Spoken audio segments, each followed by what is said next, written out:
What's up, Bulldogs? I hope y'all are having a great last day before spring break. And that junction cam is looking snazzy, I tell you, with all that sunshine. And we're at 54 degrees with the humidity at 44%. So it really feels dry out there. It doesn't really feel all that muggy, and that'll be the story for the day today. And I'm going to get you thinking about spring break already. How about that? Because we're going to be at the low 60s to upper 50s throughout the Sunshine State. We're going to get into the 70s in places like Miami and even Tampa. I think we're going to really only get to the 60s over in Destin, but it's going to be a really nice day if you're flying on down to the beaches today for spring break out of GTR.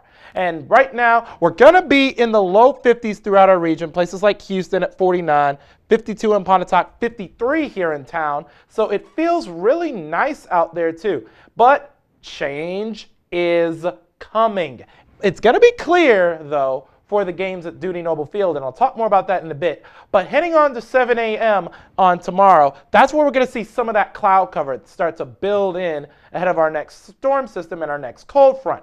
And looking at Saturday at 4 throughout the day on Saturday, we're going to have some shower activity, mainly at around 7 o'clock, places like Tupelo and New Albany, especially while the game would be going on at Dudy Noble Field for Saturday, but that's going to be a double header on Friday due to the predicted bad weather. Speaking of which, at 5 in the morning, that's where the heaviest rain is going to be. It's going to be from the Golden Triangle southward. Places like Louisville, maybe even Ackerman, are going to start to see a very strong shower or storm, and we can't rule out any small hail or the chance for a tornado. And at 6 a.m., that's when the rain starts to push on out. And that's when it'll be clear enough for you guys to go to church. But we got a big old doubleheader baseball game today with a little bat flip in there. And we're going to be at 64. It'll be a bit warmer and breezy. The wind's going to be blowing out to center.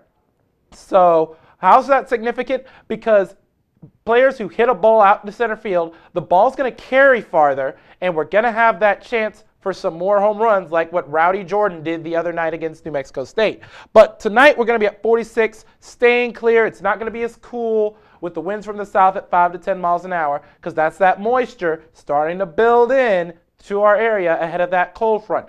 Tomorrow, 65, a lot of the storms are going to come in later on in the day, and that's because of that southeast wind, that humidity. Again, building from the Gulf of Mexico, and it is going to drop all of that moisture from the atmosphere in the form of rain.